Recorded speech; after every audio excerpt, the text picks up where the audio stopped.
We apologize for the technical difficulties that cost us about 15 minutes of this soccer game. If you're just joining us, we want to thank you for bearing with us. I'm Noah Frary, joined today by 2019 National Player of the Year Jake McClellan for this NCAA South Region final between the Bob Jones University Bruins and the Trinity Baptist Eagles. Bob Jones in the white kits, Trinity Baptist in the blues. Bob Jones on the attack. Solomon looked for an opening right there. You didn't miss too much in the first 15 minutes. There was a couple near misses by the Bruins, one of them by Hennigan that missed off the side netting on the left-hand side, and the other one, a perfect header on a through ball by Barkman by Oladipo in the box that just nearly missed. It's 0-0 here, 28-43 to go here in half number one. We're in minute number 17 if you're keeping track at home. Hey, let's go. Innie, outie. Outie. Looks like Hennigan was brought down just outside the box there. That was very close to being a penalty. But instead, going to have a free kick from Dane in tight. Barkman sends it in. He was looking for Laresh.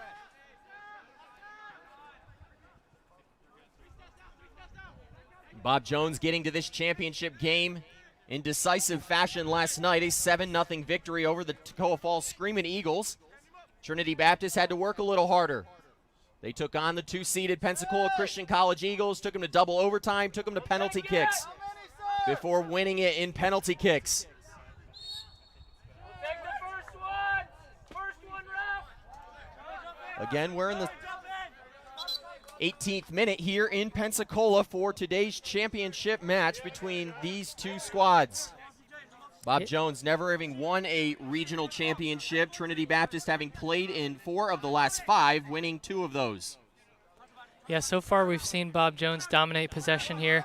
They've really had Trinity pinned back in their own half, and they're attacking once again. Hennigan on the ball before he gives it up. A mighty shot from Laresh coming, and that one just nearly missing. Yeah, we've heard the coaching staff down here for Bob Jones telling them to take some shots, test the keeper, look for deflections. Trinity's doing a great job of getting bodies in front of the ball. And if you can catch a deflection, throw the keeper off, that's all it takes is one shot. Jake, we watched the Trinity Baptist Pensacola game last night, and it started very similar to this. Pensacola being very aggressive, getting multiple shot opportunities, but not able to finish them. And so far, Bob Jones falling into some of that same problem early on today. Yeah, definitely. And all it takes is one goal by Trinity to completely flip this game around, and that's what Trinity's going to look to do. They're a very scrappy team. They can absorb the pressure very well from Bob Jones and then look for that breakout opportunity and tuck a goal away, and that's what they did against Pensacola last night. Because we got started late, want to take this opportunity now to go over the starting lineups for both teams. For the 1-seeded Bruins, you've got Chris Moncheski in goal, Caleb Adams back on defense, Rashid Laresh in the midfield, Victor Oladipo up top, Caleb Myers also back on defense, Rashid Laresh in the back, Mario Figueroa, he had a big goal last night. Eli Solomon as well up top, Micah Hennigan, Charlie Barkman, and the first team all-region player, James McCarty, anchoring the defense for the Bruins. We'll get to Trinity Baptist in just a few moments. Misplayed header in there. Williams and Oladipo were going at it. Yeah, when Trinity is winning the ball back, they're throwing numbers forward, and they're going to risk themselves. Oladipo nets the opener. An assist by Figueroa, and Oladipo, the just crowned Region Player of the Year, makes it 1-0 Bruins. We'll see it again. Figueroa cut up through the middle of the field. He laid it off to Oladipo, who finishes it in the left side netting, and the Bruins lead this one 1-0. Before I could even get the words out of my mouth, I was just about to say they're putting themselves at risk of getting counterattacked here by Bob Jones, and just like that, it can happen so fast. That all came down to a mistake in the midfield, Jake. It was number 8 for Trinity Baptist, Zavin Diaz in the center. He tried to pass that. Bob Jones able to pick it off, and then that's what led to that odd man breakaway. Yeah, and one missed pass when you're at the back like that can be devastating, especially when you have a player like Oladipo, regional player of the year up there to tuck that one away. He's not going to miss that one very often. Oladipo tied, now taking the lead in goals for this Bruins team. He was trading goals last night with Eli Solomon. They both had 7 exiting that contest. Oladipo now jumping ahead with 8 on the season. Bruins off to a good start here early on. They've been the aggressor on offense throughout this game, and now they finally get that goal that they've been so close to a couple times.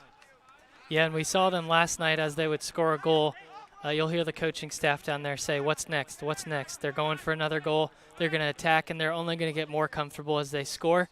And it gives them, a bit of relief knowing that they're up 1-0.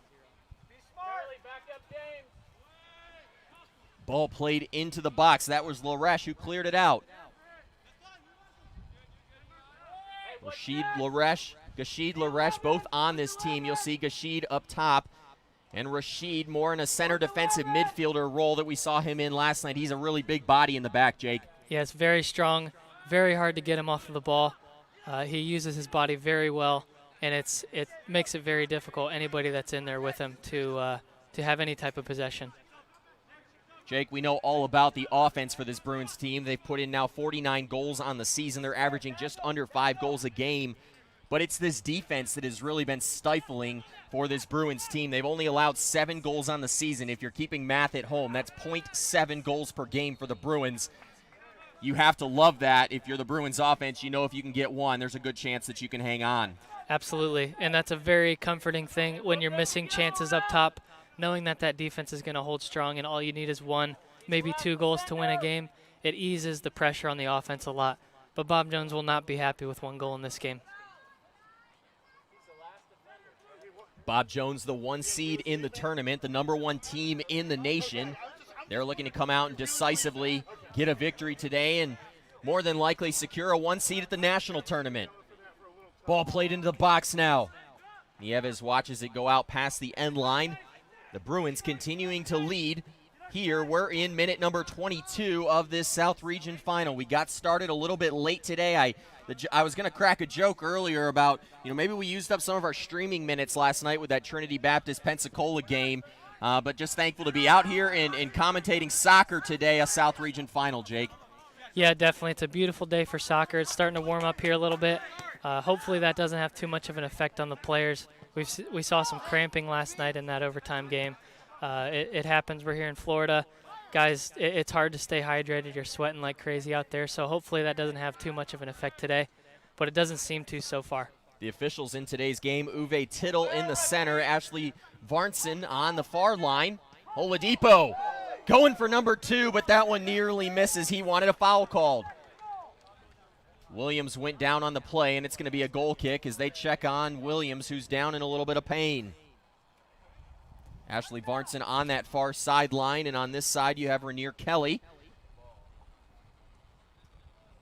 A lot of experience from this officiating crew on the field.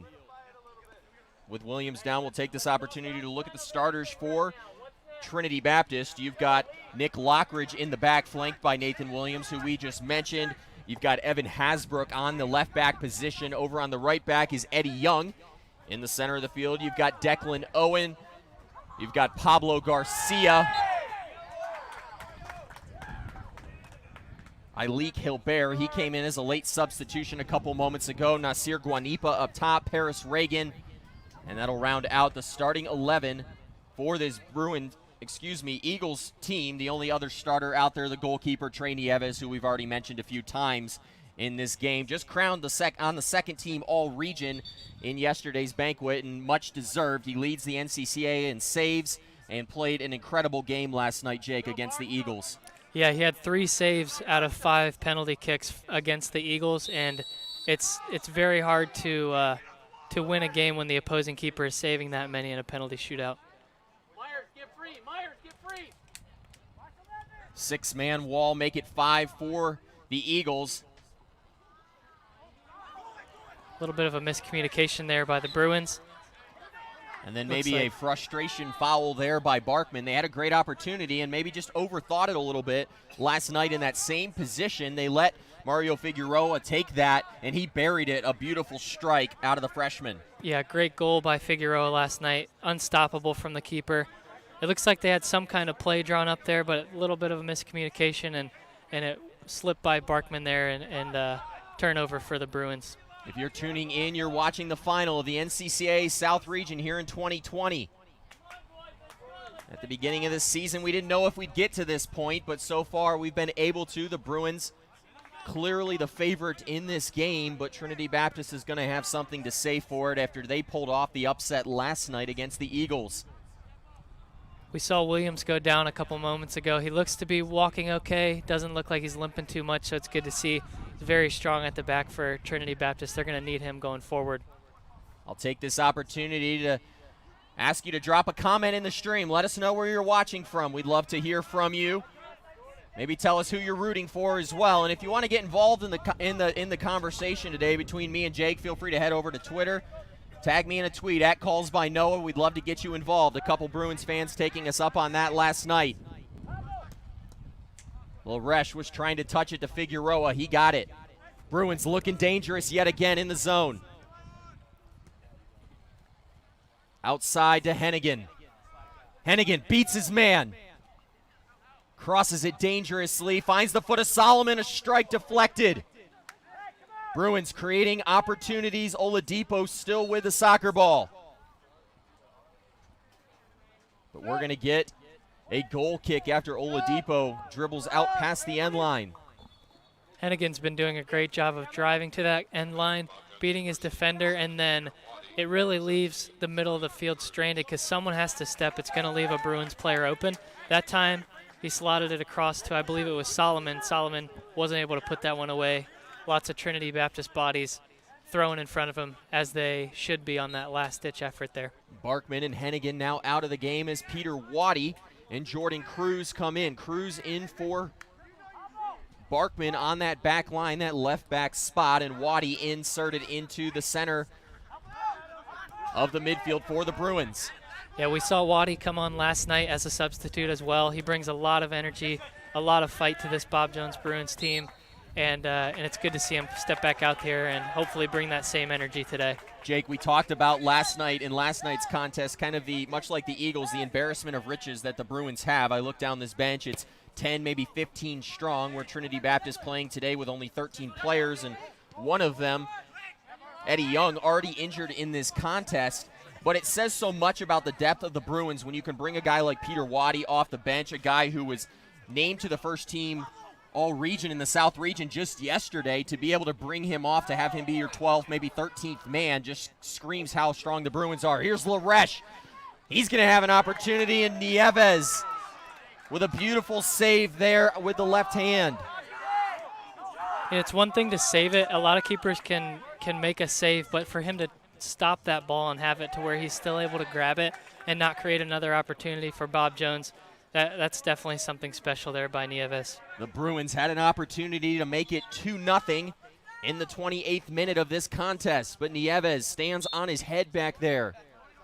A big save by the junior keeper, the second team all-region player for this Trinity Baptist squad.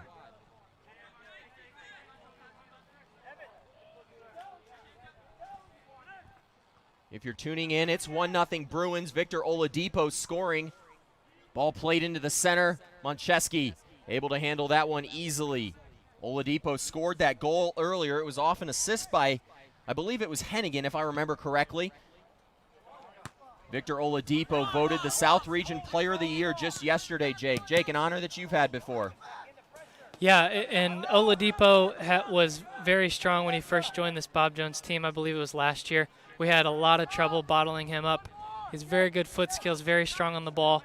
I think he definitely deserved that award, and I'm sure he's happy to bring that one back to the Bruins. Reagan, he was the hero on offense last night for Trinity Baptist, back to clear that one out.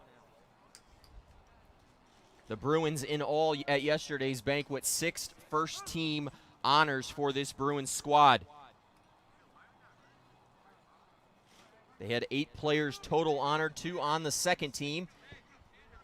and one coach honored, Matt Hotchkin, getting the All-Region, the Region Coach of the Year yesterday in just his second season at the helm of the Bruins. He's done a phenomenal job, Jake, in both recruiting but also in game plan, as we've seen this Bruins team really show off their dominance.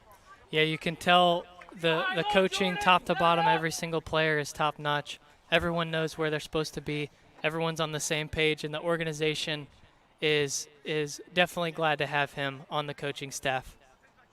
You've seen the Eagles and Trinity Baptist, the Pensacola Christian College Eagles and Trinity Baptist really be the cream of the crop in the South region since, really as long ago as maybe 2016. But under Hotchkin, I really think this Bruins team is going to supplant themselves as another one of those powerful teams in this South region, a conference that's already won 4 out of the last 5 national championships, and odds-on favorite maybe this year for, one of the teams coming out of the South region to win it again.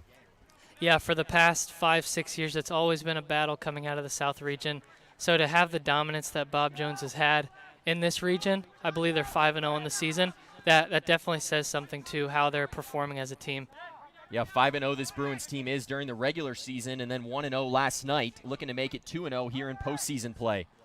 Oladipo laying it off to Solomon. He gets to his left, and Williams covers it up, but a corner kick coming for the Bruins, their first of the contest.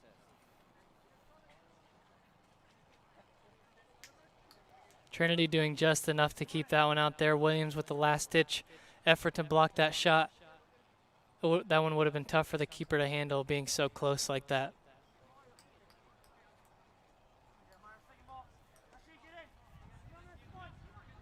Corner kick coming from the far sideline for the Bruins. Laresh tried to get onto that one.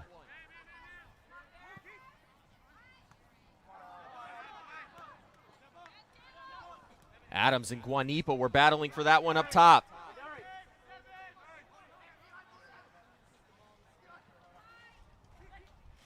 Yeah, Adams positioned himself very well there.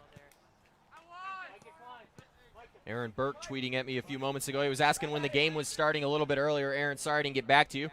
We got underway about 15 minutes into this contest. Some technical difficulties early on today.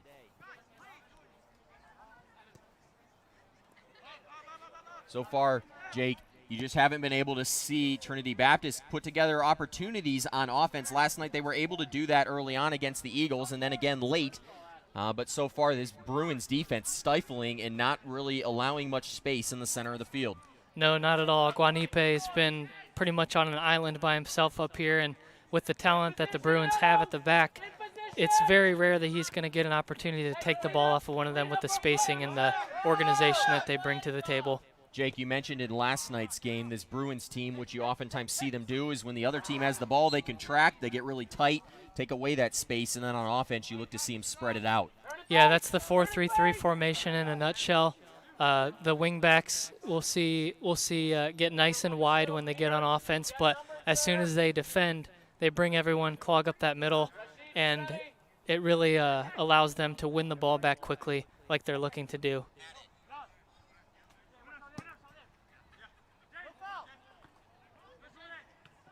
Jake, your dad comments he's watching from Mansfield, one of the biggest Eagles fans I know. I would 100% agree with that. But I think he's more of a Jake McClellan fan than an Eagles fan. We'd love to continue to hear from you. Tell us where you're watching from. Tell us who you're rooting for. 1-0 Bruins. Hey, what's next? Fix it. Adams, turn it face. 11:41 to go in this first half of play, a half that the Bruins, Jake, have really just dominated from start to finish. I know the stream started a little bit late, about 15 minutes late, but in those first 15 minutes, Jake, the Bruins really have been playing solely on the field, on the side of the field that is Trinity Baptist's. Yeah, Trinity is going to probably be thinking they're glad they're only down 1-0 after some of the opportunities that Bob Jones had in the first half. But a 1-goal lead will not suffice for Bob Jones. They will not be happy with that, finishing this game 1-0. They're going to look to push to score some more goals here as they throw numbers forward.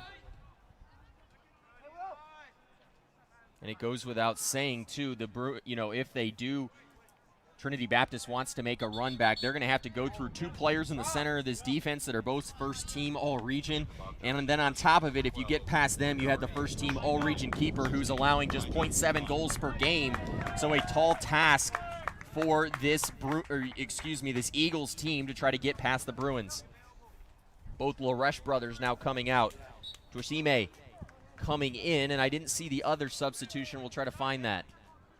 Looked like maybe Micah Klein in the center. Micah Klein, he's played in 64 career games for the Bruins over 4 seasons. He's made 54 starts. Hasn't started as much this year with the amount of talent on this Bruins team. Williams clears.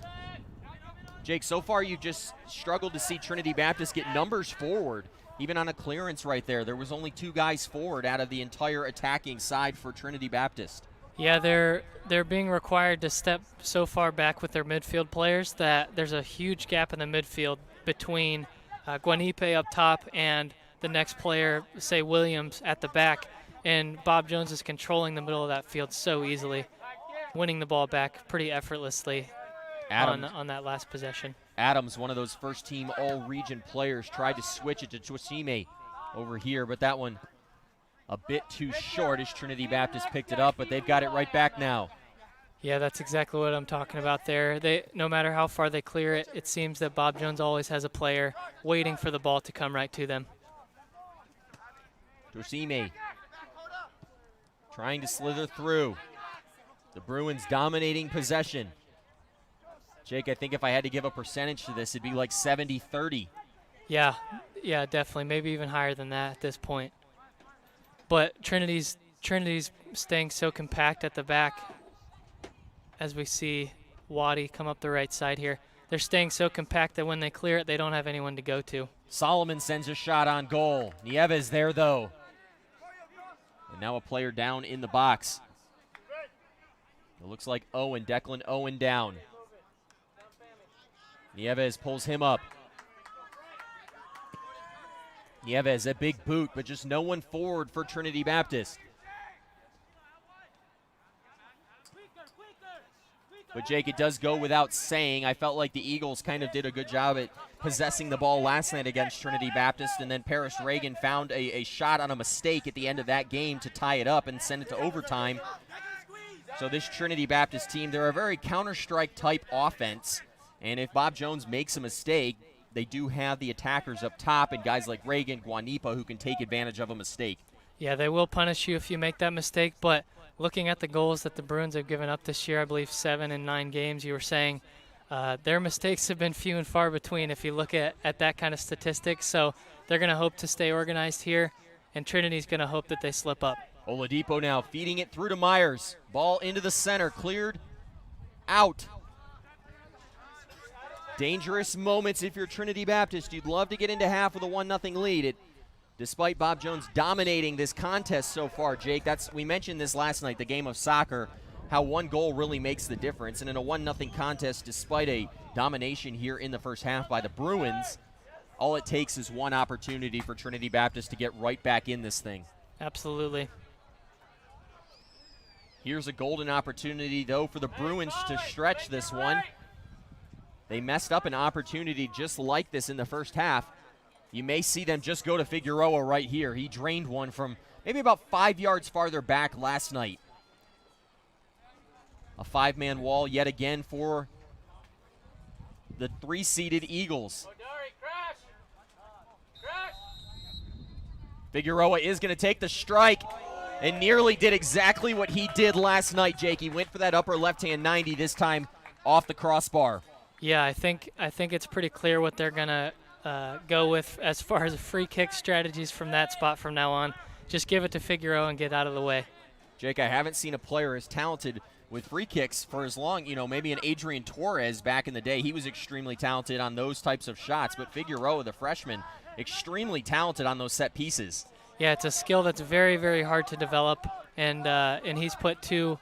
He put one in the back of the net last night, and that one off the crossbar. He's going to want that one back definitely.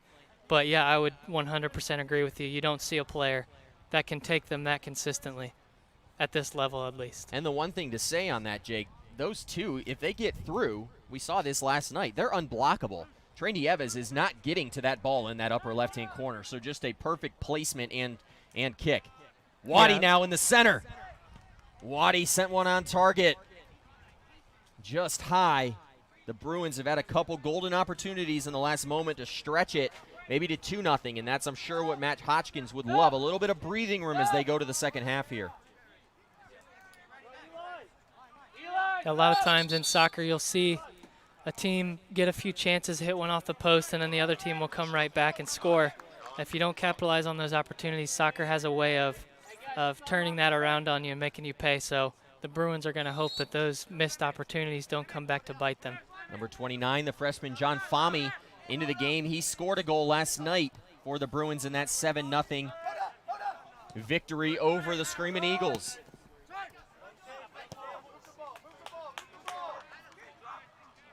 Head coach Matt Hotchkin doing a good job of getting some of his starters out. This is the same type of strategy that you see Joe Liwaz implore with the Eagles, getting starters out, getting them a breather at the end of the half, knowing that they're probably going to have to play a lot in the second half.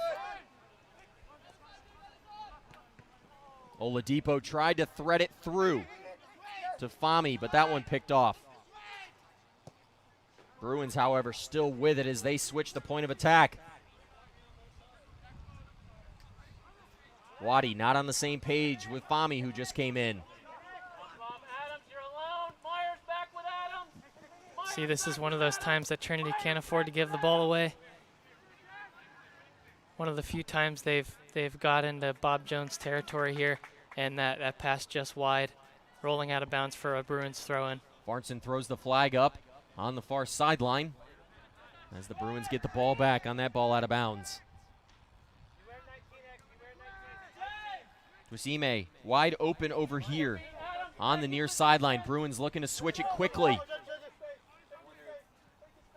We're seeing a little bit of what we saw last night against Toccoa, where Toccoa is chasing for a majority of the first half, and then when they do win that ball back, they're so tired they can't get numbers forward, and they end up just turning it right back over to the Bruins. It's a little bit of the same. We mentioned how strong this Bob Jones defense is, but Trinity Baptist, they've got Nathan Williams in the center. He was second-team All-Region this year. Nick Lockridge, first-team All-Region as a center back. And then Trinity Evans, second team. So two very strong defenses here, and that's why the score still 1-0 despite what's been really a domination of possession in this half by the Bruins. Yeah, Lockridge and Williams are doing a great job back there of throwing themselves in front of shots, you know, creating last-ditch opportunities to block the Bruins. And they've held them to one so far in the first half, despite, like you said, a pretty dominant performance in the first half by the Bruins. I think what's most scary, Jake, if you look at both of these teams, particularly the Bruins, they've got some really strong players out there, but most of them are freshmen, so this team going to be together for a long time and could really become a force in this South region. Waddy sent one on, but that one about 10 yards over. Yeah, you look at players like Figueroa, seeing him play, you would never think he's a freshman. The way that he controls the midfield and the way he takes those free kicks, you would never think he's a freshman. James McCarty in the back here for the Bruins defense. Those are going to be guys that are going to become household names for this Bruins squad. Foul called there as Trinity Baptist gets it. An opportunity now for them to get some numbers forward. Guanipa lets it lie. Lockridge going to come to the ball. Trinity Baptist with less than 2 minutes to go in this first half. Gets it in quickly. That's Hasbrook with the ball. Play to Reagan. Reagan trying to get past Klein, and now a turnover. Guanipa rips one. And that one far to the left, but one of the only opportunities that Trinity Baptist has been able to create in this first half, and they look dangerous on that possession. Yeah, Guanipe didn't hit that one quite like he would have liked to. He was looking for that far post, but just skied that one. Moncheski now playing it into the middle to Klein. Twisime over here on the line. He's got Oladipo forward. Bruins trying to get a second one late. Great job there by Hasbrook. But Oladipo takes it right back.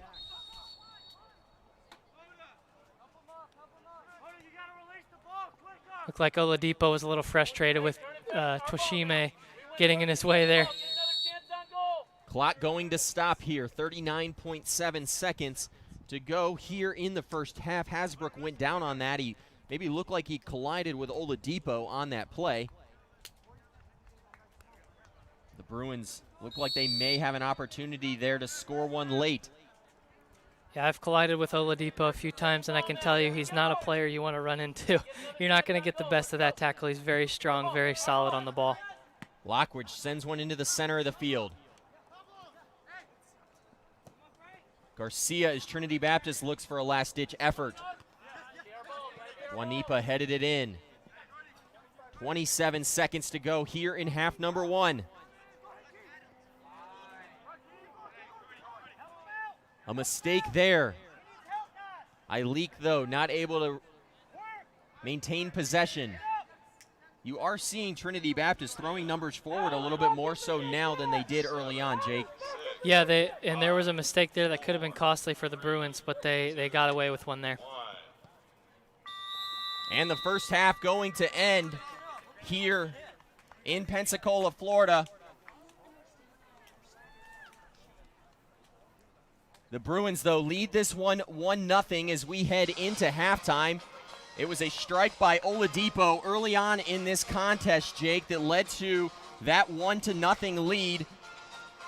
The Bruins really dominating possession in this contest so far in today's final. They've looked really good out there. They have. They're showing why they're the #1 seed. They have that swagger like we were talking about yesterday, coming in, controlling the game start to finish. Trinity started to battle back a little bit there towards the end of the first half. You talk about those crucial moments, the first 5 and the last 5 of each half, and it looked like Trinity was holding their own out there for the last 5 or so minutes of that half. We saw much the same story last night. Trinity Baptist down 2-0 at the half, and then it was 2 second-half goals by Paris Reagan that ultimately got them into overtime and then eventually to penalty kicks. If you're Trinity Baptist, you look a little winded. You only had 13 guys, one of them already injured in this contest. How do you conserve enough energy but still try to find opportunities here late? You just have to pick your chances. You can't be chasing Bob Jones all over the field. Keep everything in front. Shift side to side as they play, but you can't have guys chasing the ball around or people are going to get really worn out.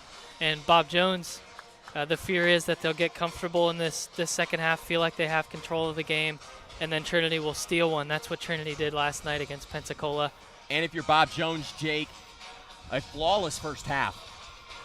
Great possession, you got the goal, but now going into the second half, knowing that Trinity Baptist is going to give you their best, they've got nothing to lose. It's Bob Jones's game to lose at this point. How do you maintain your focus in the second half if you're the Bruins? I know it's cliche, but you have to pretend like it's 0-0. You have to keep pushing for goals like they were, finish those opportunities that they didn't in the first half. Figueroa with the free kick off the crossbar. Those kind of ones you got to put away and really bury this Trinity team in the second half. It's been a great first half here in Pensacola, Florida. We're going to take a break, throw it back to our sponsors, and we'll be back with a couple minutes to go in the half to talk about some of the stats and what you just saw in the first half. But thanks for joining us, and we'll see you in just a few moments.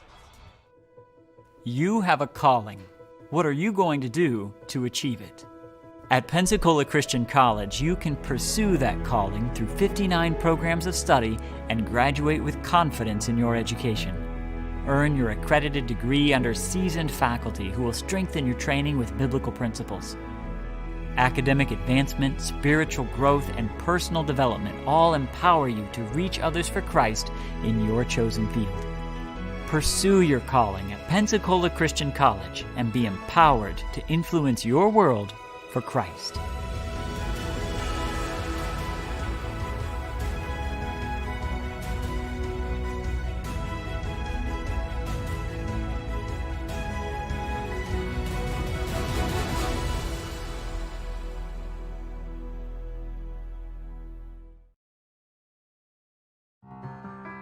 Want to get a head start in college?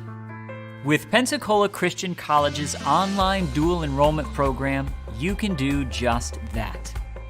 Open to juniors and seniors in Christian schools, dual enrollment students can take up to 6 online courses per year, all counting towards PCC college credit requirements. With 3 different options throughout the school year and summer, and over a dozen courses, choose to lighten your college load and, depending on your major, finish college early. You will be able to fit courses around your schedule, a perfect way to complete many of your general college education courses before you graduate high school and step foot on campus. To learn more about getting a head start on your education today, visit pcci.edu/dual enrollment.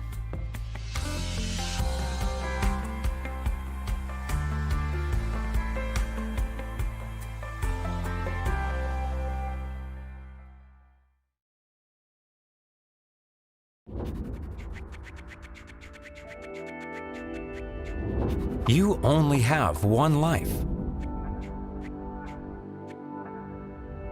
What are you going to do with it?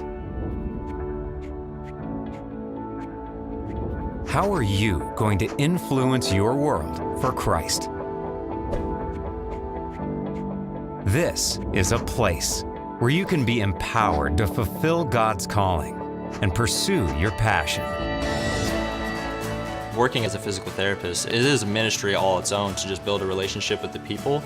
I mean, that's my ultimate goal, is I want to help people get better. I want to go to law school, get into a cybersecurity program. That way I can incorporate both programming and law, protecting companies from cybercrime. I love being around people, and I love learning about people. I knew that with nursing, it wasn't just about helping people physically, like it was helping them spiritually too. That's what's important in life. As I began to pray more, God, I have a huge decision to make. Where am I going to go to school? I only have one life. What do you want me to do with it? And he began to show me that what I enjoy doing can be used for his honor and for his glory. God led me to Pensacola Christian College to pursue my passion for finance through a biblical perspective. I had told my pastor before coming here, I was like, I don't really like school, but I know I need to go for nursing. So I'm gonna go and I'll have to study really hard, and I just didn't really look forward to it. But now, like on my 3rd year, learning is so much fun. And I didn't feel like that freshman year. I'll look back and I'll be like, man, I remember I used to struggle with that. And then maybe a freshman looks at what I'm doing and they're like, what are you even looking at? I'm like, this is easy stuff. Incrementally, we're ready to do more, we're ready to face more, and to say, this may not be the easiest thing I've ever done, but it's the most rewarding thing I've ever done. Last summer, I did an internship in Germany in a genetics lab, and I was able to use the techniques and tools I had learned in the labs here over there, and it made so much more sense because I already knew what I was doing and why I was doing it. I think teaching is communicating facts, but I think the bottom line for me with teaching is connecting the material so the students not only know it, but appreciate it and also know how to use it. My teaching isn't about me, it's about where God is taking each individual student down the road. We have great faculty and they honestly inspire me. Seeing all of these faculty members who have doctorates, you can definitely see what they've learned reflected through what they teach. They'll constantly tell you, if you need something, come talk to me. I've had teachers other places and they'll say that, but if you go up to them, they don't really want to give you the time or try to respond. And here, it's just totally different. You can just have a really good teacher-student relationship. The faculty are saying it's going to take hard work and dedication to be the best at whatever you're doing for God's glory. That philosophy will always work. Sometimes they'll ask us, what verse do you think would apply to this? How a verse would relate to a situation. Biblical worldview is seeing all of my life through what God has shown us in Scripture. And that's one of the reasons why I chose PCC in the first place, is to have faculty that love God to help me further my spiritual walk with Christ. If my goal is to be in the will of God, it helps so much to know that my teacher has that same goal. Everything that I see here is Christ-centered. Their main purpose is, we want you to see more of Jesus Christ. That is what I see in PCC. Why is PCC here? It's to change lives and make them more like Christ. I hope that I can just have a little part of molding and shaping them like the Lord Jesus Christ. They want students to come out of PCC and to make an influence and an impact on the world. I think their goal really is to change the world, and they do it one student at a time. As president of PCC, I want you to know that we're committed to providing an excellent liberal arts education that's built upon the foundation and truths of God's Word. We won't compromise on biblical principles, and our purpose is to equip you for whatever it is God's called you to do. Make the most of this opportunity in life and choose the college that best prepares you for that calling. PCC has so much to offer. We're located just minutes from the beautiful sugar white sands and emerald waters of Pensacola Beach. We're known for providing the best education value among accredited Christian colleges. And we have great facilities and activities that'll provide memorable experience to your college life. So as you think to the future and think about choosing a college, don't just choose a college because of its location, near home or by the beach. Don't just choose a Christian college because it's affordable like PCC is. And don't just choose a college because your friends go there and it looks like a fun place to attend. Choose a Christian college because God's called you there. Because that place will empower you to influence the world for Christ in whatever God's called you to do.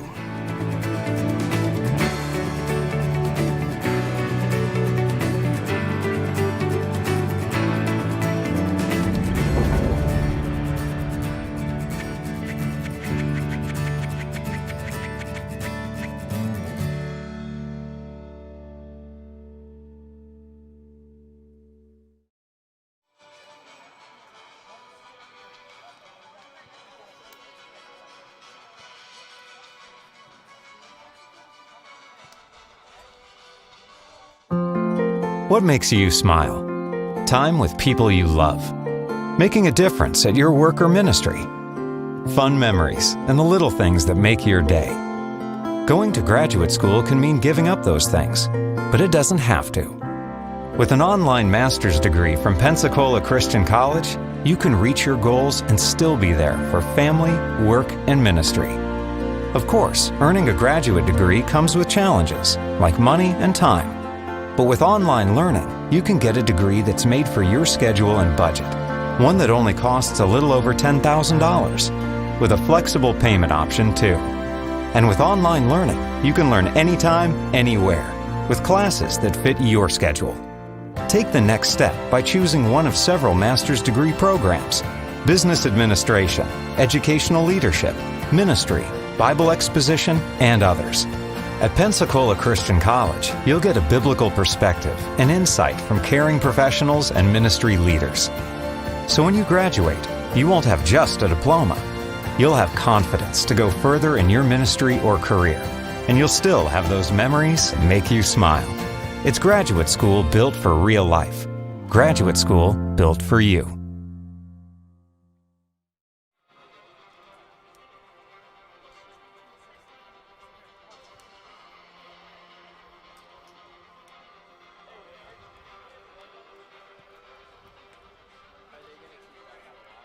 And we're back here at halftime. Jake, a great first half by the Bruins. They dominated on offense. They had, great stats. I got a picture of the stat sheet a couple moments ago. Bruins out shooting Trinity Baptist 17-1 in that first half. They took 3 corner kicks compared to 1 for Trinity Baptist. Trinity Baptist, Nieves having to make 6 saves. It's 1-0. And if you're Trinity Baptist, you're fortunate. But if you're the Bruins, you've got to be hungry for more here in half number 2. Yeah, they're definitely going to be looking back on that first half, seeing some opportunities that they had that they wish they would have put away. But you can't focus on that as an offensive player. You have to have a very short memory and move on to the next play, and that's what they'll look to do in the second half. Jake, we overheard the Bruins coaching staff a couple minutes ago, the phrase that they're using in this second half, bend, don't break. They're willing to bend, let that defense maybe contract a little bit, but they don't want to break. They don't want to give up that goal. A lot of pressure on this Bruins team because they're the ones who are expected to win tonight. But Trinity Baptist has a chance, much like they did last night, to potentially get themselves right back into this one with just 1 goal. That's right. They're going to look to steal one and then bend, don't break. If they can get it to overtime, that's what they're going to look to do. Anything can happen in golden goal overtime. One slip up by the Bruins and they could steal one. For the Bruins, they've played in 2 South Region title games before. They still haven't won one. Trinity Baptist has won 2 in the last 4 years. Trinity Baptist 2-0 all-time against Bob Jones University in the regional tournament, although Bob Jones has the season, all-time career record over them. Jake, if you're Trinity Baptist, what do you got to do here in the second half? You've got to pick your chances, and you've got to capitalize on the few opportunities that they're going to get. They're going to get 2 or 3 chances in the game, at least in the second half. They always do. They find a way, but they've got to put those away like they did last night against the Pensacola Christian College Eagles. Jake, I like to put my color analysts on the spot and ask for a prediction of where this one's going to end. It's 1-0 now. Having seen what you've seen out here, what do you think the scoreline is at the end of this one? I think the Bruins will see this one out. I think they'll get another goal and win this one 2-0. That's my prediction. 2-0 Bruins. We're completely unbiased here in this contest. 2 teams playing. Bob Jones and Trinity Baptist. Going to be a great second half that we're getting ready for as the Bruins look to win their first regional championship in program history.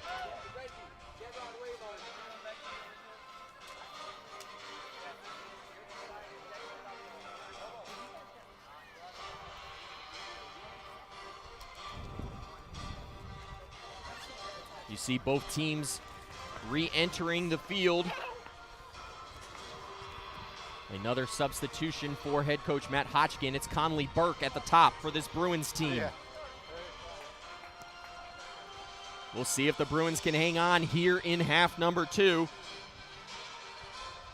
As I mentioned, Trinity Baptist 3-4 all-time versus Bob Jones University. They're 1-2-1 on the road. They're 0-2 at home, but 2 of those 3 victories that Trinity Baptist has had against Bob Jones have come in South Region matchups. One of them in the regional championship back in 2016, a game that Trinity Baptist went on to win, but then Bob Jones got the last laugh, winning the national championship in that year after getting the at-large bid. Yeah, the South Region has been extremely competitive for the past 5-6 years, with Trinity Baptist and Bob Jones leading the charge in 2016, representing us at the national tournament. And it's always going to be, whoever comes out of the South Region is always going to be one of the favorites to win the national championship. And I think one thing that goes without saying, you saw the Eagles. They came in last night. They were the number 4 ranked team in the country when Trinity Baptist knocked them off. Still a slight chance that they could get that at-large bid. We've seen it before where 3 teams out of the South Region have gotten in. And if Trinity Baptist is able to have a good second half there, they have to start, the committee has to start thinking, do we maybe insert a Trinity Baptist in there? And then do we consider having 3 South Region teams? We'll see what happens. Yeah, the fact that that's even going to be considered just goes to show the competitiveness of this South Region. Foul this time. I believe that's called on Oladipo. Trinity Baptist playing it back in quick. They've got Guanipa ahead of the pack. Paris Reagan in the center. He lays one in looking for Reagan, who keeps it. Paris Reagan, he scored one late last night. He goes down. But Uwe Tittle says play on. No foul called there in the box that time. The Bruins 43 minutes away from the first regional championship in program history. Yeah, Reagan was looking for the foul initially there, but I think he quickly realized that there was nothing there. The ref wasn't going to give that one to him. But that was one of those opportunities that I was talking about, that Trinity, when they get forward like that, they've got to capitalize. Weren't able to do so on that instance there. If you're Trinity Baptist, you have to be careful about that, 20 to 30 yard mark, not to pick up a foul because of a guy like Figueroa, who's already buried one on Thursday night and then had a near miss earlier. Yeah, I would imagine Trinity's keeper, if they do get free kicks like that just outside the box, is going to be shaking in his boots a little bit with Figueroa standing over the ball. A good friend of mine up at Bob Jones University, Randy Page, texting me at halftime and letting me know that I kept saying yesterday. We played Thursday here in Pensacola. Kind of weird to have that day off. And I still haven't quite got my mind wrapped around that. So the Bruins playing on Thursday, not yesterday being Friday. Jake, been some good soccer, though, in really all of these matches. The Eagles Trinity Baptist game last night was, I did it again right there. Thursday night, stellar. The late game, not so much. The Bruins really taking over in that contest against Toccoa, but this game has been very tightly contested already. Yeah, and that's pretty typical of the South region. There's the top 3 teams that are usually all very, very comparable to each other as far as competitiveness, and then that fourth team sometimes has trouble to keep up with the talent and with the numbers that those top 3 teams bring to the table. Jake, we saw in Thursday night's game between Trinity Baptist and PCC, when Trinity Baptist was down, the game started to get more chippy. And Trinity Baptist trailing in this one, it'll be interesting to see if it starts to get a little bit more chippy. And Thursday night, I really believe that's what turned that game. They got a little bit more chippy. I think they got in the head of some of the Eagles players, maybe got them off their game a little bit, and that's what led Trinity Baptist to then get back in the game and then ultimately win that one late. That's all it takes. A few players losing their heads, losing their cool. It throws off your focus. It changes everything that you're trying to do, and that's what they're going to try to do here against the Bruins. Oh, danger ball right there as Trinity Baptist was hunting the tying goal. And Trinity has created a few opportunities. They're coming out strong in this second half. Burke up top, and he's called offsides. Yeah, that was a pretty easy call for the official there. He just drifted offsides there, lost track of where he was, but missed it wide anyway, so it wouldn't really have mattered.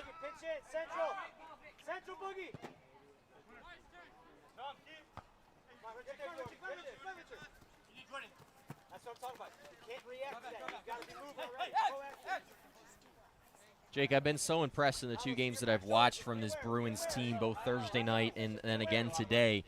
The communication between these guys out there, top notch at communicating where you hear it from the bench, but communicating where players are, where the pass should go. And that's something that doesn't come naturally for most teams. Yeah, and you can tell it comes from the top. Hodgkin has coached all of these guys on exactly where they're supposed to be in the formation, and that allows every player to talk and tell the other players where they should be. Figueroa up top, trying to get to his right, and he goes down. Dangerous spot here for Mario Figueroa. Just what I said a few moments ago you didn't want to have happen has now happened, as Figueroa going to have a free kick from probably 25 yards out. And when the ball is placed in the middle like that, it makes it difficult on the keeper. He has to decide which side he wants to put his wall on, and Figueroa can kind of pick his corner, essentially, and decide where he wants to put that ball, which makes it even harder on the goalkeeper. Another interesting fact, I'm getting texts from all these Bruins fans. Another interesting fact about today's game, Matt Hodgkin, it's actually his birthday today. What a birthday present it would be if the Bruins could bring home the first South Region championship in program history. I'm sure he would be very satisfied with that as a birthday gift. The Bruins line up, Oladipo, Waddy, and Figueroa over the ball. Figueroa going to take one again, and that one not as good as the couple that we've seen so far, but I did feel a little bit of wind pickup too, so that may have caused a little bit of a difference right there. Hodgkin having himself a great weekend. He's got a birthday today. He's trying to secure the first South Region title for the Bruins. He picked up Region Coach of the Year honors. Here's a good opportunity. Williams up ahead. Moncheski far off his line. Gets there. Moncheski starred last year in society soccer at Bob Jones University before the Bruins needing to pick him up this season, and he has been phenomenal in net for this Bruins team. We mentioned only allowing 7 goals this year. But one of the things with Moncheski, he hasn't had a lot of opportunities to make saves right now because this defense in the midfield of the Bruins so strong. And that's often the sign of a great goalkeeper, is his ability to step up and make just those 2 or 3 saves that he needs to make in a game. He may not be peppered with shots, but he has to always be ready to react if Trinity is to get an opportunity. We see a guy on the other side like Trey Nieves. He leads the NCAA in saves. He has 103 going into today's contest. But oftentimes when you have a lot of saves, it tends to mean that maybe there's been some holes in your defense. And so, you know, me as a casual soccer fan, sometimes I like to see less saves out of a goalkeeper because it means that he's had less opportunities to try to make a save. Yeah, that number 103, regardless, is very impressive. And we're going to get a penalty kick here. Hennigan. It looks like it was Hennigan going down in the box. Sir! Hey, it's no different than down here. Head coach Dan Robertson frustrated at that call right there. Figueroa taking the ball to the spot, and Bob Jones has been leading this one 1-0 all along, but a big opportunity right here to make it 2-0. Yeah, that didn't look too dissimilar to what happened to Reagan on the other end of the field, so that's where the Trinity Baptist coach's frustration is coming from. Figueroa over the ball. Nieves, he had 3 big saves and penalty kicks last night. Can he break one out again right here? Figueroa sends one on frame, buries it into the right corner, and the Bruins lead this one 2-0. Jake, the Bruins they haven't broken in this second half. There's been some opportunities by Trinity Baptist, and now with a 2-0 lead, you have to like the Bruins' chances at securing that first South Region title. Yeah, great composure there by Figueroa, just tucking that one in the bottom corner. Sent the Trinity Baptist keeper the wrong way. 2-0 Bob Jones, a foul in the box, creating a penalty kick opportunity. And Nieves, after being so good in penalty kicks last night, not able to save that one as Mario Figueroa picks up his 5th goal of the year, all 5 being against South Region opponents. What a season by the freshman. Trinity Baptist, though, quickly the other way. Ball played center to Guanipa. He gets it on his foot, tried to rip the shot. And it looks like, is that Adams down in the box? Adams maybe getting kicked there on the shin. Jake, I know those sting. Yeah, I didn't catch what happened there. It looks like someone's been cautioned for the foul on Adams there. It looks like Reagan carded right there. We mentioned in last night's game, 8 yellow cards between, I did it again, Jake, Thursday night's game. That is so difficult. I apologize, everybody. Thursday night's game, 8 yellow cards shown by the center official in that contest, but just the first one in this one, that one going on Reagan.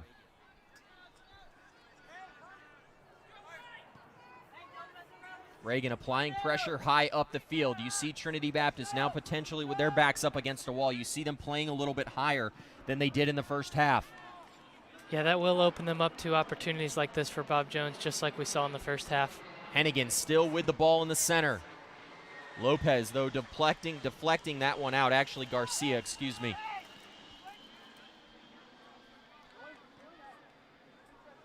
Another near foul call there as Hennigan went down on the outside of the box. Smart play right there by McCarty, though, not to try to control that one. Just head it out, allow your team to reset. 2 goals scored in this one for the Bruins. The first, Oladipo. The second, right there, Figueroa a few moments ago by way of the penalty kicks. The Bruins on the season now 2 for 2 from the penalty kick spot. Head coach Dan Robertson still having a discussion with the side official over here after that foul called in the box. Really a game changer. It has completely opened up this contest. Yeah, that's a huge call, and you hate to see that happen in games and have calls like that determine the game. But I'd like to see a replay on that one. It looked like it could have gone either way. It's a bang-bang play. The official has to make a call, and ultimately he decided that in his eyes it was a penalty. And just as much as, you know, as fans, you don't love to see officials inserting themselves into the contest, the officials don't like to insert themselves as well. They don't want to be the reason that a team wins a title. Yeah, if as a referee, if nobody knows who you are and nobody says anything about your officiating, that's probably the best compliment you can have. Just keep the game running smoothly.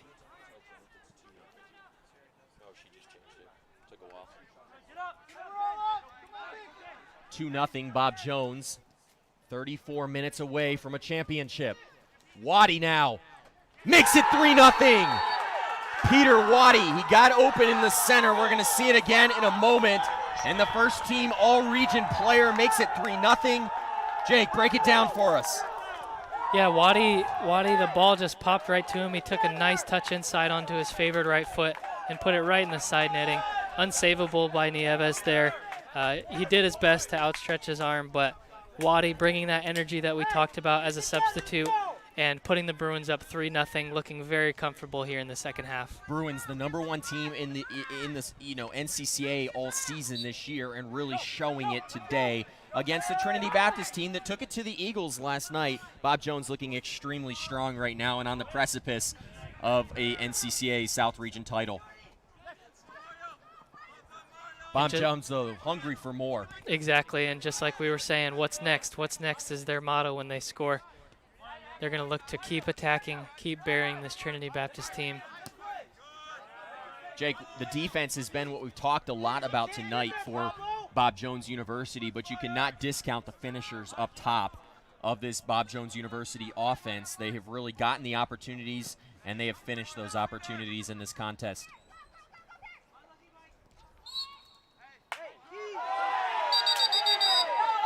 Stoppage, and I'm sure that's going to be a yellow card. Absolutely. Starting to get chippy here. The referee's going to do his best to control the game, but the composure was lost there by number 13 with a shove on Figueroa. Hilbert showing the yellow, the second of the contest, one on Reagan, the second one on Hilbert.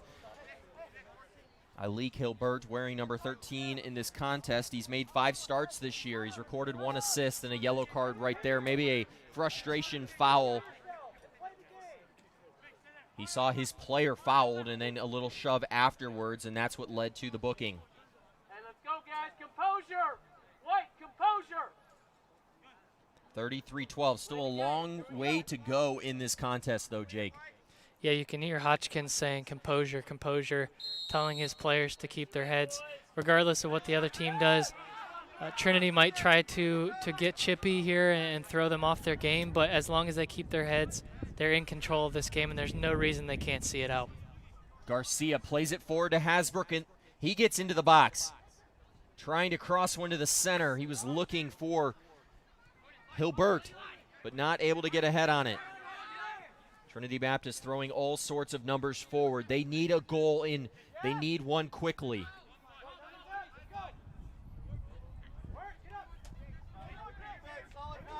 Jake, despite trailing by 3, though, this Trinity Baptist offense has the ability to get back into this one quickly with guys like Nasir Guanipa up top, Paris Reagan, Declan Owen, guys who have scored a lot this year, and guys who found themselves on the NCCA South Region, all region teams, whether first or second. So they have the offense to get back in it, but it's getting late early in this contest. Yeah, they are definitely looking at an uphill battle here in the second half, but again, momentum is everything in soccer, and you get one back, and just like that, it starts to go your way. The bounces that they haven't had in the first half can turn around for them.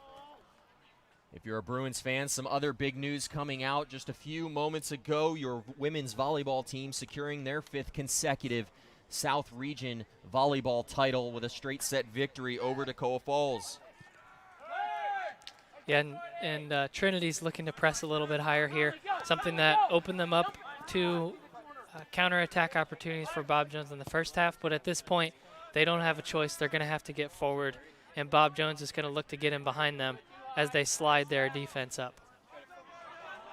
Jake, we see the soccer team, but a few moments ago mentioning the volleyball team, the men's and women's cross-country team for Bob Jones winning regional titles a couple weeks ago.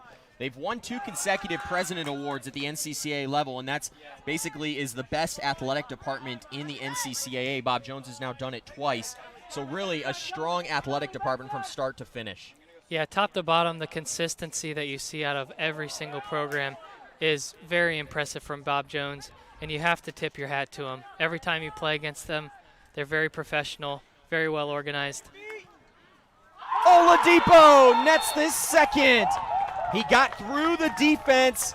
A guy with one of the Trinity defenders slide tackled right there, but Oladipo will see it again here. He dribbled right through the entire Trinity Baptist defense. He finds his 2nd goal of the year in the South Region Player of the Year coming up big. Bob Jones now pouring it on. Yeah, Oladipo showing absolutely why he was named the Regional Player of the Year. Just dicing the defense, beating 3 or 4 defenders in such a tight space. To find that finish like he did, very impressive. Great goal by Oladipo. Oladipo came into today's game tied for first on this team with Eli Solomon with 7 so far today, 2 goals up to 9. He's putting on a clinic on offense and really further proving why he got that honor yesterday at the South Region Banquet.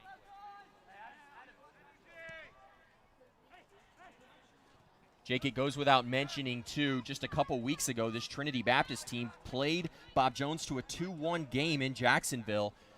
And Bob Jones, I think, frustrated with how that game went, and they have clearly came out and just dominated this contest from start into the 15th. You know, we're in the 60th minute now.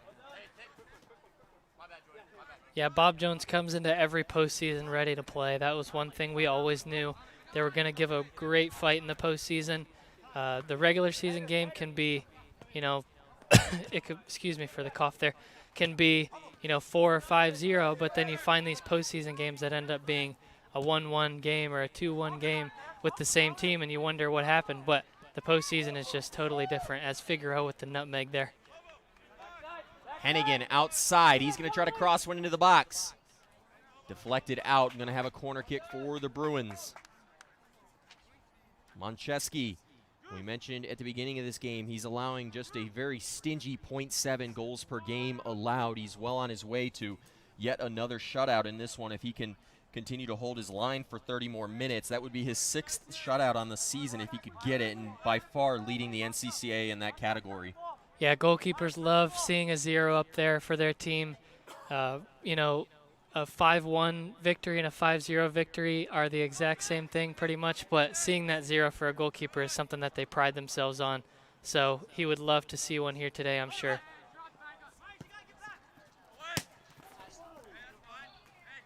Number 19, Connor Barton, came in a few moments ago. He has yet to play in a game this year. This is his first showing for Trinity Baptist. 4-0 Bob Jones, under 30 to go in this South Region Championship. We're in the 60th minute. Bob Jones looking to secure their first ever South Region title. They look to be well on their way to securing that title, but they just have to close this game out, keep up the intensity, and don't let Trinity get anything going on the offensive end. Burke and Lockridge collide. No foul called. Garcia up ahead. He finds Reagan. Reagan sent one.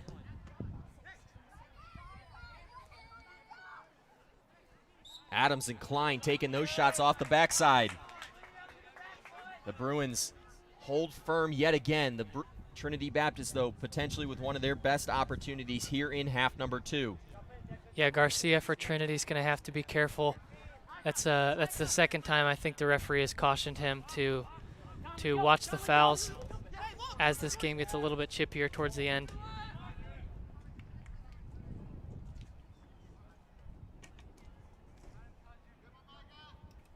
And right after Trinity Baptist gets an opportunity, Bob Jones, lightning speed up the field, creates one on this end, and another corner kick upcoming for Bob Jones.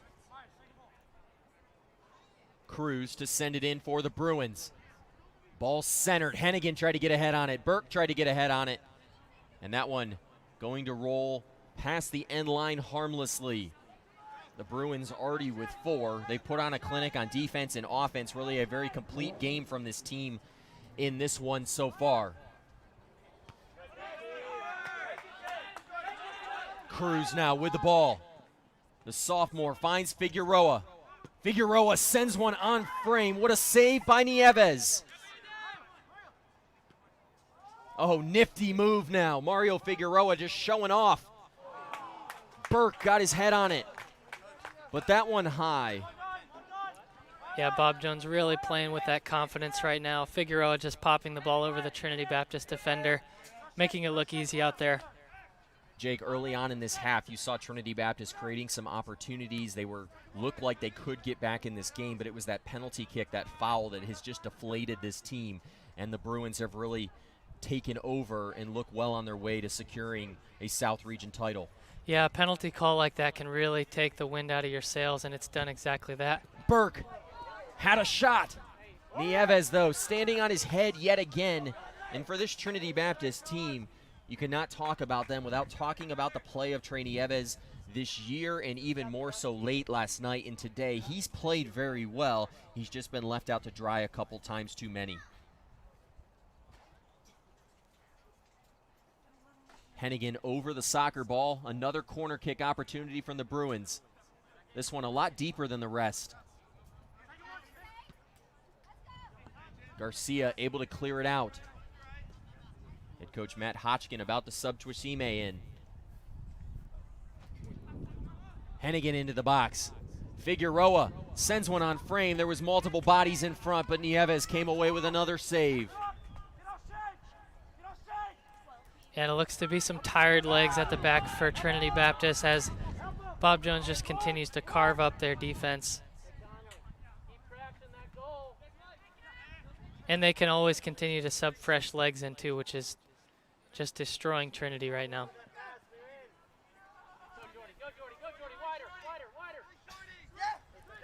And Bob Jones also has the luxury of deciding if they want to hold the ball or if they want to go forward. They can do either one. They'd be perfectly content to see this one out at 4-0, but they would also be content on scoring more goals. You saw a few moments ago, Caleb Myers sent that one forward, and for a guy like Caleb Myers, who's been on this team for 4 years, he's been playing for the Bruins since 2017. This would be a big game for him. He's made 32 starts between starting at this program and now today, and to potentially secure a South Region title in his 23rd, secure a South Region title in his 33rd career start would be huge for a player like Myers, who's been here since the start. Yeah, with the success that the Bruins have had over the past 4 or 5 years, it's surprising that they haven't won a regional tournament. They've always been right there on the cusp of it, but I'm sure it would be a sweet victory for them tonight to finally secure that regional title and lock themselves in to a national championship bid. Another guy on this team, the forward up top, we've seen him in this game, Conley Burke. He's played in 39 career games for this Bruins, only made 6 starts, but still, he's been here for a long time, playing his first season of Bruins soccer back in 2018.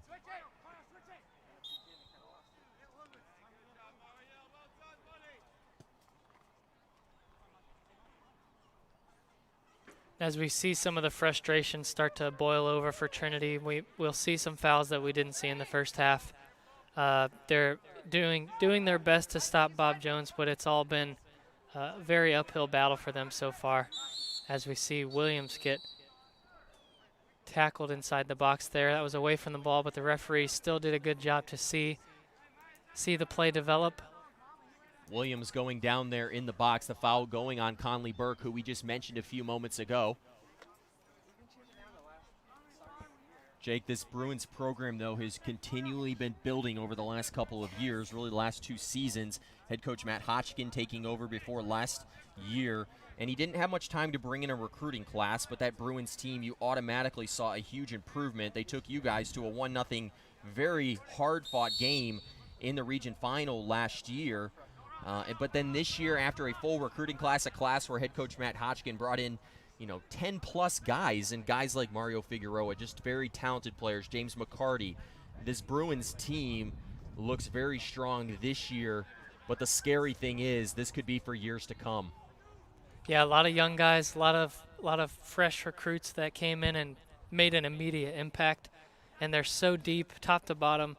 There's not a player out there that you would feel like is a liability. They're all very strong on the ball, can pass very well, know where they're supposed to be. And like you said, it's going to be a scary team for anybody else in the South region for the next few years. Conley Burke's dad tweeted at me a few moments ago, and he's absolutely right.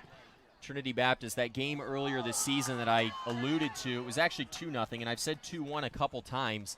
The Bruins, though, have yet to be scored on in South region play this year. And that's impressive in and of itself because of the amount of talented teams in this South region. Thanks for that assist there, Aaron. Yeah, teams like Trinity have scored goals this year against teams, but when you come up against the Bruins, they're so strong front to back. They defend front to back, it makes it very, very difficult for you to get anything going offensively.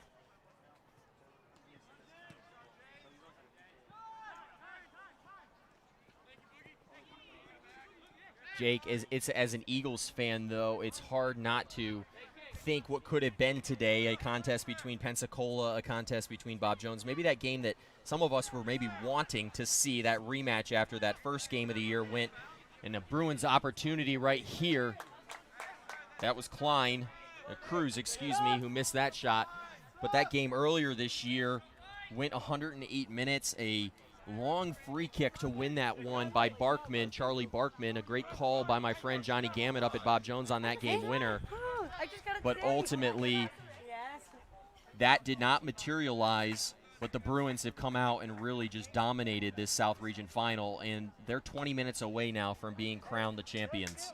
Yeah, and on paper, the Pensacola Christian College Bob Jones game would have been what people expected, but the game's not played on paper, and Trinity was able to steal one last night, but tonight the Bruins have really dominated and showed why they're the #1 seed. I've even heard people opine a little bit that game, if that had materialized today, could have potentially been a national championship type game. Those two teams have clearly been some of the strongest in the NCAA this year. The Eagles playing Bob Jones 1-0, then the Eagles going on and knocking off the then #1 seeded Grace University Tigers from Michigan. But ultimately, I think that's what we love about the game of soccer, is that in any given night, I think other sports, I alluded to this on Thursday night, other sports, volleyball, even baseball some, basketball, the better team over the course of a game is more than likely going to play out because of the number of scoring opportunities that happen, the number of plays in a game. But in a soccer contest like this, where one goal can be the difference maker, you do see a lot more upsets happen, and that's exactly what Trinity Baptist did last night. Good on them, and it shows that this Trinity Baptist team may be a threat in years to come as well. Definitely. As they get it. Reagan goes down, and we're going to have a penalty kick here. The Bob Jones University defender grabbing Paris Reagan, and he goes down. That streak. Moncheski's looking for his 6th career shutout, and he's going to have to do it the hard way here. He's going to have to block a Paris Reagan penalty kick. Reagan making his penalty kick in last night's shootout. He had 2 goals as well. And many times you'll see all the players complain about a penalty, but that one was pretty clear. You're not seeing any complaints from the coaching staff or the defenders there. Just a silly mistake there. Strong call by the center official. Here's Reagan over the soccer ball. Sends one on frame. Off the post. Moncheski, the shutout remains. Trinity Baptist not able to find the back of the net, and a quick counter strike. Here's Waddy looking for his 2nd goal. And a foul called. Waddy finishes it, but the sideline official over here, Rainier Kelly, the flag up. Going to be a foul call, and we're going to get a play stoppage.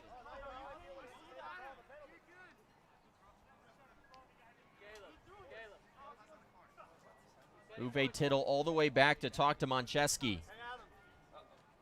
Moncheski now shown a yellow. Jake, I'd be curious as to what that yellow was.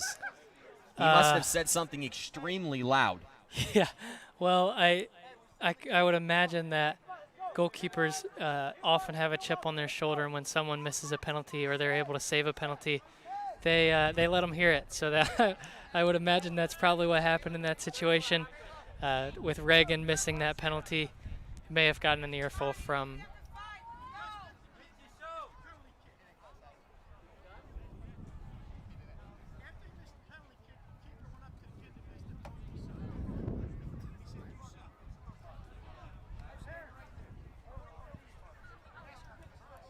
I had my headset off there for a second. Head coach Matt Hotchkin asking for an explanation there, and the center official Uwe Tittle said that the goalkeeper kind of maybe a little bit of taunting after that penalty kick. And Jake, I think you're right. You know, that chip on your shoulder as a keeper, a big moment in this game right there.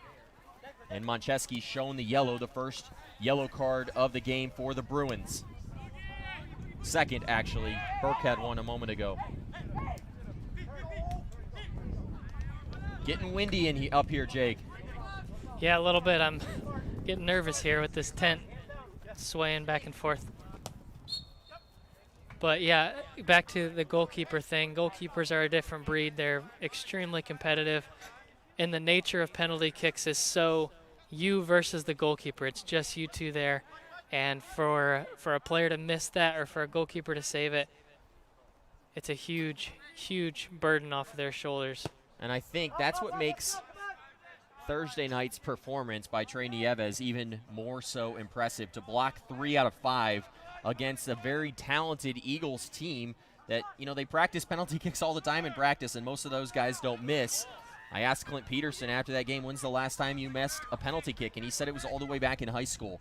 So those guys don't tend to miss, and Trey Nieves really a phenomenal job in goal last night. He made some incredible saves. I've watched thousands of soccer games, and that's the first time ever in person that I've seen. Goal scored there by the Bruins.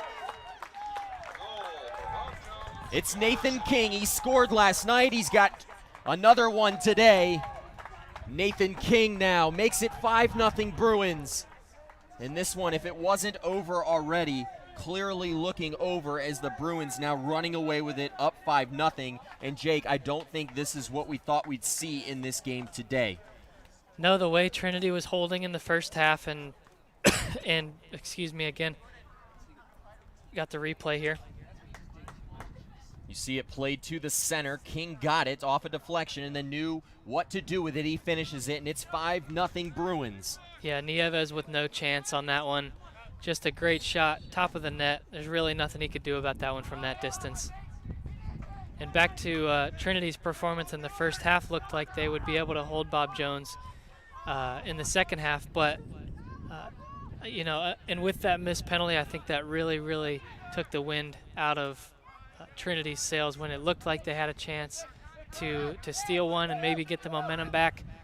Hitting it off the post, really a heartbreaker for Trinity. Jake, there's a lot of pressure on a team that's the #1 seed. That's the #1 team in the nation. But so far in this South region, Bob Jones now leading 12-0 in the goals scored category. They came in, a lot of pressure. You saw the Eagles wilt under that pressure last night, but Bob Jones, a lot of pressure on them. But, man, they have looked incredible in this contest, in this South region tournament, and they have to be the odds-on favorite to win a national championship in just a couple weeks down in Kissimmee. Yeah, I haven't seen such a dominant performance in the South region as I have this year by Bob Jones. It's always, the final seems to always be a very tight game, and the games leading up to that, you know, won by 1 or 2 goals maybe. But to see the goal differential that they've had in this tournament is a testament to them being the #1 seed and definitely the most dominant team here in the South region. I mean, you're absolutely right. Last year, that was a 1-0 game between you and Bob Jones. The year before, it was 3-1 between Trinity Baptist and y'all, a game that you guys lost the year before, 1-1 in penalty kicks. So these games have always been extremely close, but so far, Bob Jones displaying the dominance and the dominant season that they've had in this contest. Yeah, there hasn't been much time at all where Bob Jones winning has been in doubt. They've been in control in the driver's seat for, you know, 98% of this entire tournament. There's been some moments where it looked like Trinity could have scored today, but those moments were flushed out quickly, and Bob Jones has absolutely dominated. Owen was looking to get it to Reagan there with the back heel. And that's about the easiest offsides call that you're going to have all day long if you're Rainier Kelly. King, who already has a goal in this game, was about 5 yards offside. He was really wanting goal #2 in the third of the weekend. He was ready for it. He was ready for it. Took off a little too early there. I think he thought Figueroa was going to play that a few touches earlier and just found himself very obviously offside there. Another substitution about to enter for head coach Matt Hotchkin. It's Alex Ruiz. He'll enter at the next stoppage. Cruz really battling this Bruins team. Not finished yet, extremely hungry still. Yeah, the space is really opening up for them, driving towards the back 3-4 of Trinity Baptist as they try to go forward. And Oladipo tried to chip one over Lockridge, but not many people could do that over the 6'6" center back. Reagan up ahead. He's got Guanipa with a full head of steam. Paris Reagan sends one on frame. That one easy as Moncheski handles it. There wasn't much doubt on that one. Moncheski put himself in a good position there, Jake, and really took it right in the center of his chest, right in the center of his hands. Yeah, the ball was moving away from Reagan, and that's always going to be a tough off-balance shot to get that back across the goal as Williams gets knocked over here. He's been taking a beating back there. The Bruins once again called for a foul on Williams. Just a bang-bang play there.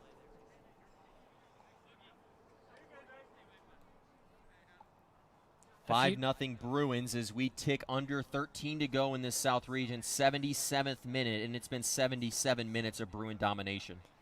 Yeah, I would definitely agree with that. Williams has been taking a beating, like I said. He does a great job of getting in at the very last second and poking that ball away, and sometimes the Bruins are already winding up for a shot, and he's willing to put his body on the line. You've got to give it to him for that. Tresime got his foot on that ball. Trinity Baptist trying to find something late here. Moncheski still holding on for a shutout. Coming in for Bob Jones University, number 28, Alex Ruiz.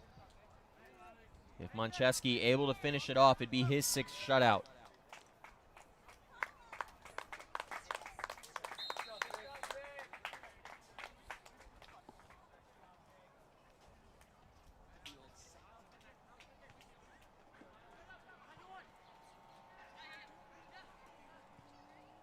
Looked like Alex Ruiz being subbed on there. I didn't see who came off. Did you happen to see who that was? I did not. Cruz up ahead now, looking for King. Nieves far off his line. King beats him as Nieves retreats. Hasbrook got that header out of the box. Race for it, won by Garcia.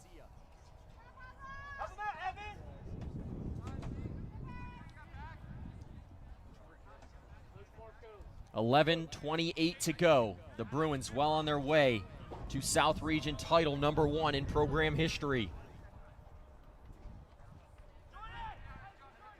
The National Tournament Committee also probably going to have one of the easiest decisions that they've had in a while, putting Bob Jones in as the 1 seed. They've clearly been the dominant team all season in this South Region. They're 5-0 in the regular season, 2-0 again if they are able to win this one, which it looks like they will. That'd make them 7-0 in the South Region just this season. Figueroa nearly had another one. He almost had one off the post down here, the crossbar, excuse me, and almost created another one. Ruiz plays it back to Moncheski, who has to chest it down. Yeah, as a goalkeeper, a ball played at your chest is a little bit unnerving, but he did a great job to settle that one. This Bruins team, as I was reminded a little while ago, has yet to allow a goal in South Region play this year. That's an incredible stat. Yeah, to not only be undefeated in the region, but not even give up a single goal, it sends the message against teams you play against that it's going to be an absolutely uphill battle to win against them, and even just to score 1 goal against them is going to be a task. In comes Luke Morcos. I believe that was that Myers who came out. Yes, and Myers, as you were saying, is looking to get his first South Region championship. No better time to do it than your senior year. Happy for the Bob Jones seniors to finally get that one that they haven't been able to get so far in their careers. Myers, one of the few seniors on this team. Micah Klein, another one of those seniors. But Chris Moncheski, a senior back there. But a bright future for this Bruins team. But for guys like Caleb Myers, the captain who we just saw come out, this means a lot. It's very sweet, Jake, just like it was for you to win a 2nd national championship your senior year. Definitely. Just that feeling of going out on top and knowing that you finished on a very strong note. There's nothing like it. And as you said, Bob Jones is going to be, I would say you can put them up there as the team to beat for the next few years with this lineup that they have. They're only going to get better. They're only going to get stronger under Hodgkin, and they have a very bright future, as you said, both in the South Region and on the national stage.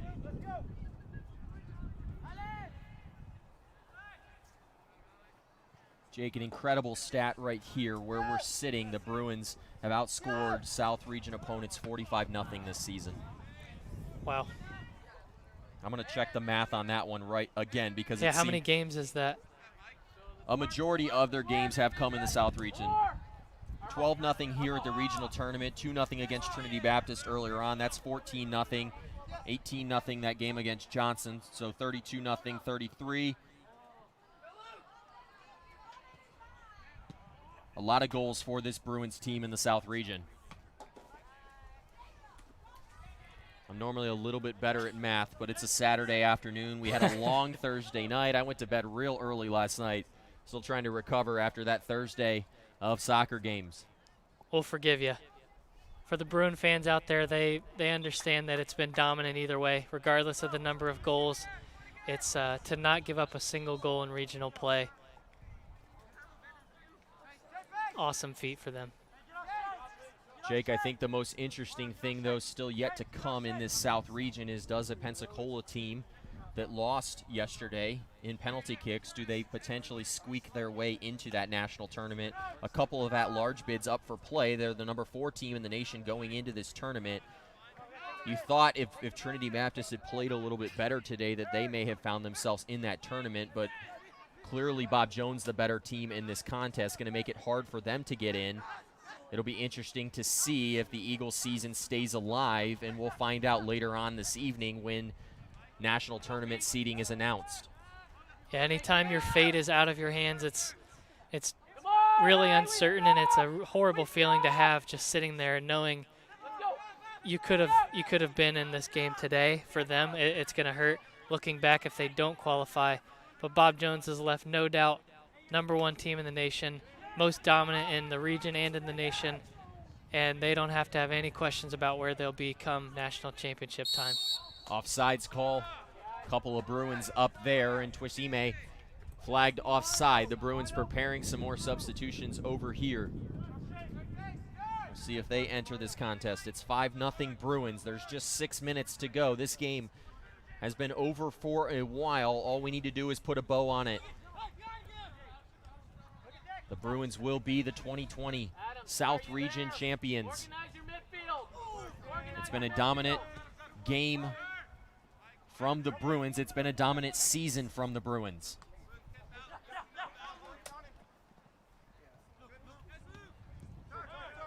You've got to respect the Trinity Baptist team here. They're playing hard to the last minute. It'd be easy to give up with 5 minutes left, down 5-0, but they're still pushing, still trying hard to get that goal and get the momentum back in their favor. Trisime over the ball, sent one, but that was Hasbrook who stepped in front of it.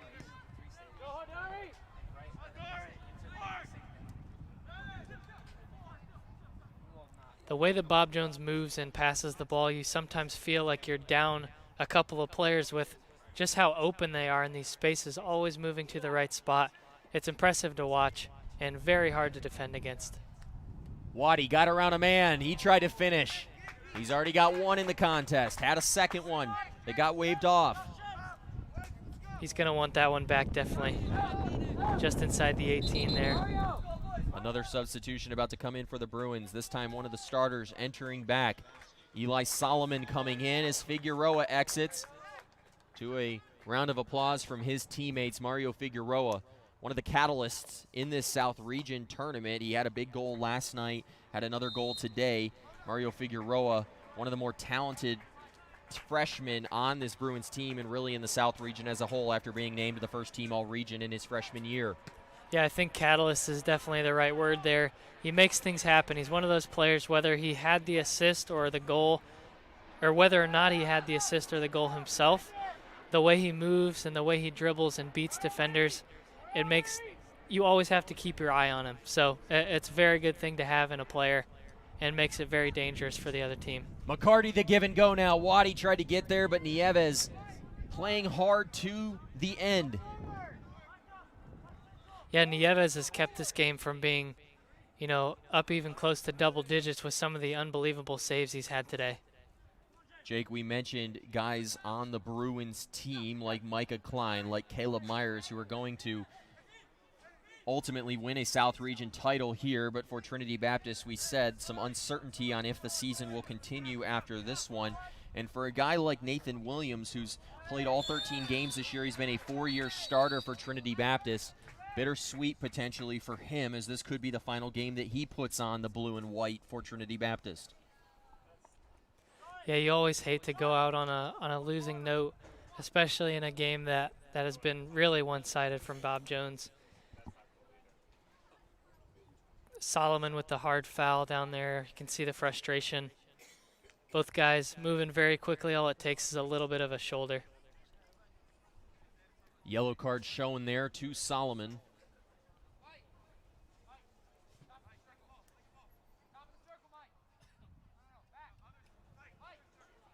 Actually, we may be off there. I'm not sure who that yellow card was shown to. Yeah, it looked like Solomon might have gotten the yellow for the foul, but I did not see 100% if that was the case. The Bruins with a free kick from right here. King steps over it. Solomon on frame. Nieves, a great save. That one was ticketed for that lower right-hand corner. Solomon bent it around the wall, but ultimately it didn't go in, and the Bruins get a corner kick here. 3:33 to go as the clock continues to tick on what will be the first South Region title for the Bruins.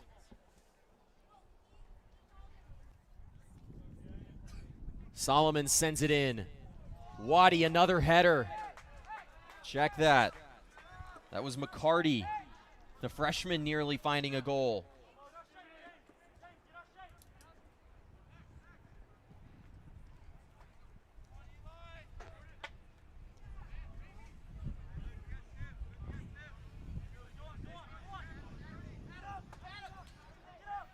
We mentioned Nathan Williams a few moments ago, the lone senior on this Trinity Baptist team, so they'll be back. I talked with head coach Dan Robertson before Thursday's game, and he mentioned a couple players that they thought they were going to have due to the ongoing pandemic not coming back. That's really been a common talking point for most teams this season, but he felt like they could even be better next year. And with only graduating Nathan Williams, who, don't get me wrong, a very strong piece of that defense for Trinity Baptist, can be replaced in future seasons. In this Trinity Baptist team that put themselves in this final after a stunner last night could be yet another force in future years in the South Region. Yeah, they've battled hard in this tournament. They stole a win last night against a very good Pensacola Christian team, just wide there, the goal. But yeah, to see a team be hampered by the pandemic, it is really frustrating, I'm sure, for the coaching staff and the fans. But everybody's been affected by it in a different way, and they'll come back even stronger next year. Gabriel Emery into the contest as the freshman James McCarty exits. What a season from McCarty. A first-team all-region showing from the freshman this season.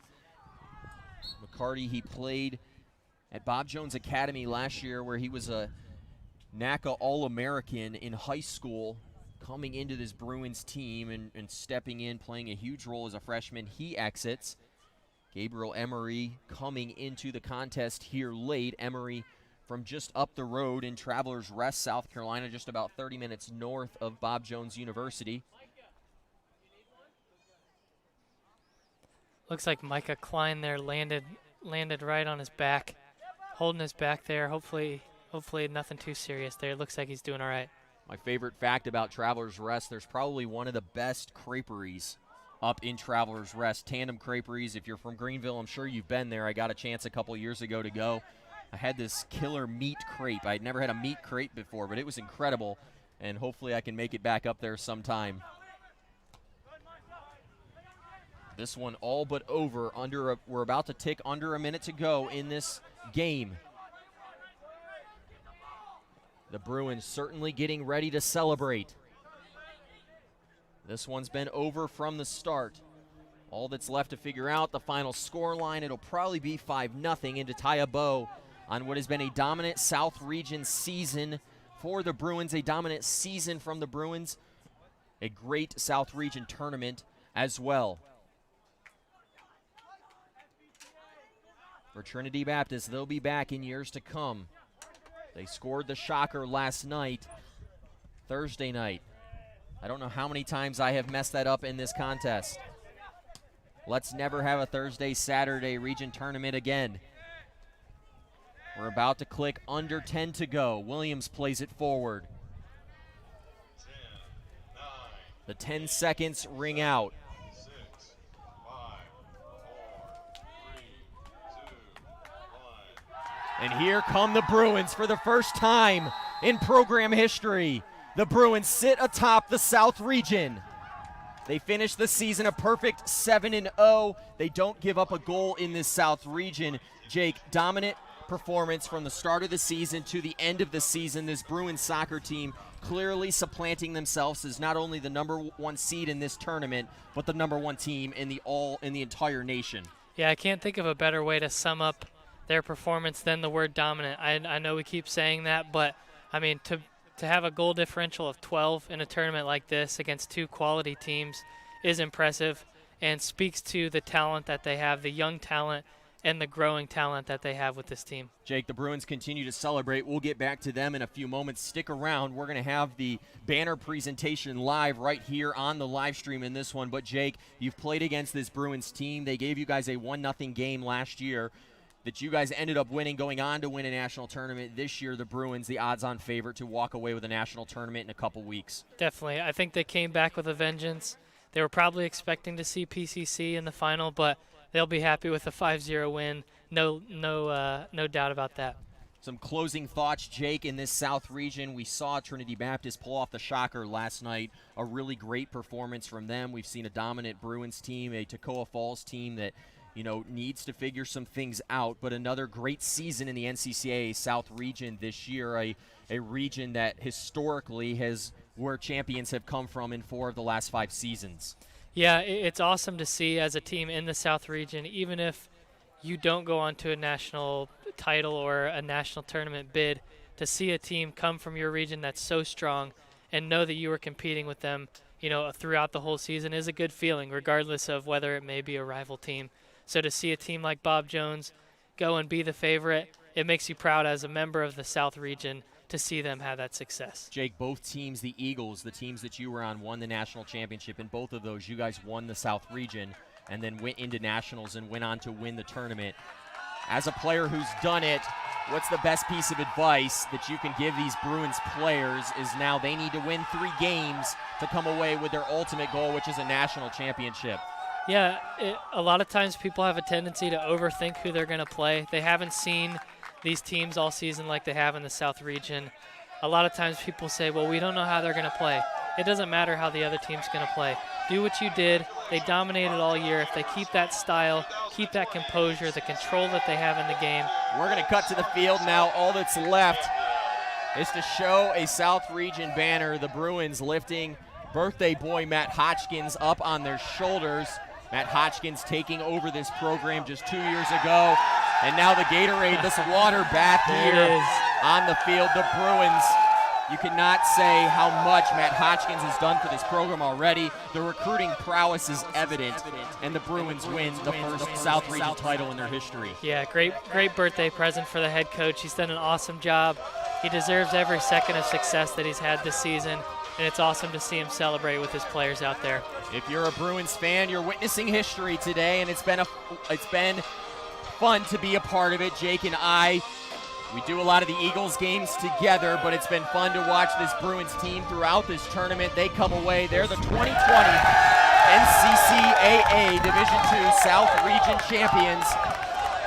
Jake, thanks for doing this with me. And to everyone watching, we say goodbye from Pensacola and best of luck to the Bruins throughout the remainder of their season.